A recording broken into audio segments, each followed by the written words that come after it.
রহিম। আজকে আমি নিয়ে আসলাম এরকম এক জায়গায় যে আসলে সৌন্দর্যে ভরপুর। তো এইখানে যে নিয়ে আসছি, এখানে আমার এক কাকা, উনি আসলে সবসময় মাছ আবাদ করে থাকে। তো ওনার কাছ থেকে কিছু আমি প্রশ্ন করবো, তো ওনার কাছে আমি চলে যাচ্ছি। তা আপনারা ততক্ষণ পর্যন্ত আমার সঙ্গেই থাকুন। তো চলেন আমার সঙ্গেই। সুন্দর সুন্দর আসলে মাছ আবাদ করে আমি শুনছি ইতিমধ্যে মোটামুটি ভালো প্রফিটও করেছে তো আমার কাকার সাথে। তো ততক্ষণ পর্যন্ত আপনারা আমার সঙ্গেই থাকুন। আমার কাকা সবসময় মাছ আবাদ করে, আরও অন্যান্য ফসল আবাদ করে, যেহেতু মাছটা বেশি পছন্দ করে এবং বেশি আবাদ করে, ওনার কাছ থেকে একটু আমি সাক্ষাৎকার নিব। তো কাকা, হ্যাঁ, আপনি কি আবাদ করতেছেন? শিং মাছ। শিং মাছ না? হ্যাঁ, এর আগে কি মাছ আবাদ করছিলেন না? এর আগে বাংলা মাছ আবাদ করছি। আচ্ছা, বাংলা মাছ আবাদ করছেন। তো বাংলা মাছ আবাদ করে কি লাভটা বইছে? লাভ হয়েছে, কিন্তু এইটা আল্লাহ দিলে ধরা যদি আল্লাহ দেয় তো অনেক বেশি উন্নত আর কি। এই শিং মাছটা না? শিং মাছটা হয়। তাহলে এখন কি দিচ্ছেন আপনি? এখন এই যে একটা পোকা মারার শ্রমিকন একটা ওষুধ দিতেছে। ও, শ্রমিকন না? হ্যাঁ, আচ্ছা, এটা কি আপনার সম্পূর্ণ পাকা ছিটে দিতে হবে? হ্যাঁ, সম্পূর্ণ পানি দেওয়া। এটা কি মোটামুটি আনে এটা ওই জানি না বুঝে হইনি করতেছেন না? হ্যাঁ, আল্লাহ দিলে বড় বড় ডাক্তার টেনছেন না। ও, দেখেন আসলে উনি যে এভাবে মানে আসলে চেষ্টা করতেছে শিং মাছ আবাদ করতে, না আমার মনে হয় যে উনি বলে বড় বড় ডাক্তার কাছ থেকে পরামর্শ নিয়ে আবাদ করতেছে। তো ইনশাল্লাহ উনি যদি বড় বড় ডাক্তার থেকে পরামর্শ নিয়ে আবাদ করে থাকে, তাহলে অবশ্যই সে সাফল্য অর্জন করবে এবং লাভবান হবে।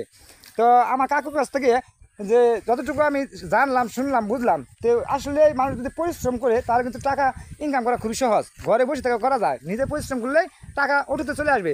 তো কাকা, হ্যাঁ, তো আপনি তো ওই বাংলা মাছ আগে আবাদ করতেন না, তার করেন না, তো শিং মাছ আবাদ করবেন না? আল্লাহ যদি করবার দেয়। আচ্ছা, আল্লাহ যদি করবার দেয় তো উনি শিং মাছ আবাদ করবে। তা আমরাও কিন্তু মাঝে মধ্যে এগুলো ফুটেজ দিব, এই ফুটেজ দেখিয়া আপনারাও আবাদ করার জন্য চেষ্টা করবেন, তাহলে বাংলাদেশ কি অবশ্যই উন্নত হবে, মাছের ঘাটতি পূরণ হবে।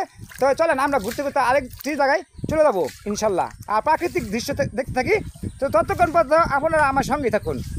তো চলেন আমরা প্রাকৃতিক দৃশ্য দেখি, গ্রামের সুন্দর সুন্দর দৃশ্য দেখব আর উপভোগ করব। ফেসবুক ফ্যান্স অ্যান্ড ফলোয়ার যারা আছি অবশ্যই ততক্ষণ পর্যন্ত আমার সঙ্গে থাকুন, যতক্ষণ পর্যন্ত আমি সুন্দর সুন্দর দৃশ্য ক্যামেরাবন্দি করতেছি। দেখেন এক নজর অপূর্ব দৃশ্য, সবুজে ঘেরা বাংলাদেশ। জায়গাটার নামটাও আমি উল্লেখ করতেছি যে জায়গাগুলো আসলে মুক্তাগাছা থানার ভিতরে পড়েছে, 2 নং বড়গ্রাম ইউনিয়ন 7 নং ওয়ার্ডের ভিতরে। অপূর্ব দৃশ্য, একটু দেখে নেই, দেখলেই মন জুড়িয়ে যায়। যে ততক্ষণ মধ্যে আমার সঙ্গে থাকুন।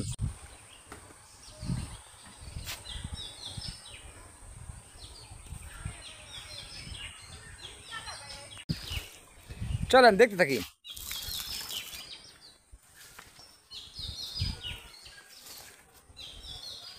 সুন্দর, অপূর্ব সুন্দর।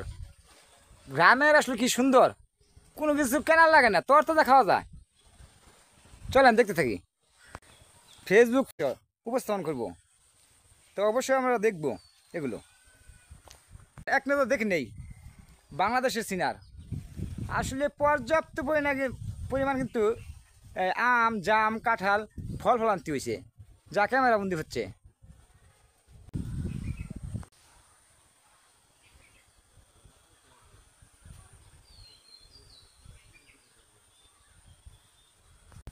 চলেন আজকে এই বলে বিদায় নিব, কারণ 4 মিনিটের অতিরিক্ত ভিডিও হয়ে গেছে, লং ভিডিও কেউ দেখতে চাই না।